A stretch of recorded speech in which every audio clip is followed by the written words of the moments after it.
Marcelo Gallardo may have lost the Copa Libertadores final to Jorge Jesus' Flamengo, but he is still River Plate's most successful coach ever, having won the trophy twice before, as well as one Copa Sudamericana and 3 Recopa Sudamericanas, among others. In an era when it's harder than ever to build a successful dynasty in Argentina because players are so regularly signed by European clubs, Gallardo has found consistent success in one of the continent's highest profile coaching roles. His 10 titles include 7 international trophies, more than had been won by River in their history before his tenure. At the age of only 43, the former River Plate, Monaco and PSG attacking midfielder is being linked with top jobs in Europe, none more so than Barcelona. Under Gallardo, River Plate have tended to set up in some version of a midfield diamond with 2 up front, although they can also play a narrow 4-4-2 with a deeper double pivot at times. And Gallardo has also experimented with a 4-3-3 and even a 3-man backline on occasions.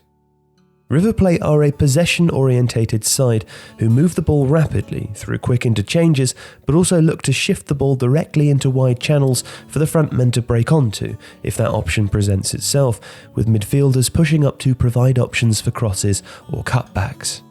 Enzo Perez is the pivot, sitting in front of the back 4, while Ezequiel Palacios is the main playmaker, who sits at the tip of the diamond but will also drop deeper to provide a longer passing option alongside Perez. The fullbacks push high up the pitch, especially Gonzalo Montiel on the right, while right-sided centre-back Lucas Martinez Quarta can carry the ball forwards to break an opposition press from deep.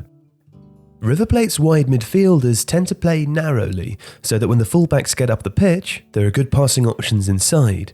Ignacio Fernandez and Nicolas de la Cruz have been 2 of River's most impressive performers this season in these crucial positions, and together with Palacios provide a midfield of energy, creativity, neat interplay, and the ability to fashion through balls for the forwards to run onto. In attack, River Plate are the most effective team in the Argentinian Super League, by some distance. They've taken the most shots, won the most corners and penalties, and had the most touches in the box. Their passing metrics compare extremely favourably with every other side. For example, not only are they first for deep completions, a completed forward pass collected 25 yards from goal, but they manage 6 more per 90 than the next best side. Defensively, River Plate have given up the 4th fewest shots so far this season and have the highest passes per defensive action, showing that they are the most effective pressing side in the league.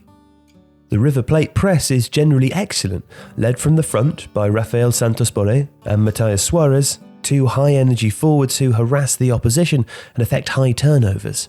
Behind them, the wide midfielders of River Plate will flex up towards the ball if it goes wide, or fall back to make something of a midfield 4 in a middle or low block.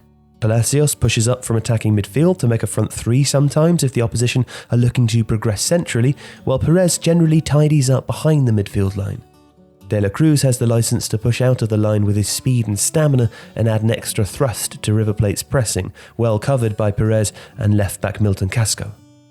River Plate uses this press to pin the opposition back and force longer passes, which can be swept up deep by Perez and the centre-backs, but they also win high turnovers and transition quickly into attack. They tend to defend pretty narrowly when the opposition attack the wide areas, especially on the right, shifting across and hemming them in. And once the ball is won back, River Plate will very quickly and effectively switch play, which on the left with De La Cruz's speed can be a devastating counter-attacking option.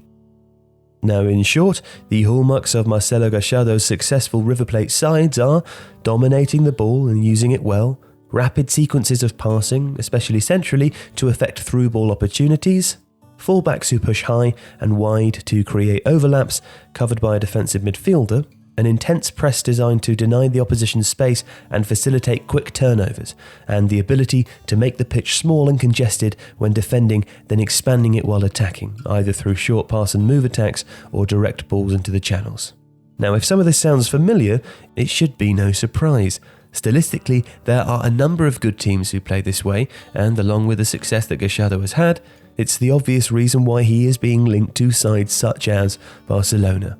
Indeed, the above features could all be found in Barcelona's most successful recent seasons.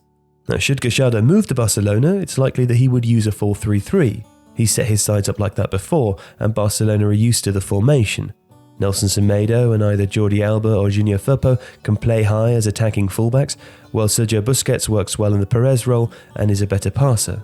Frenkie de Jong would be an ideal midfielder for Gallardo, dynamic, a good ball carrier and presser, and Arthur could provide the same sort of passing in tight central areas that Gallardo wants from his more creative, less dynamic midfielder.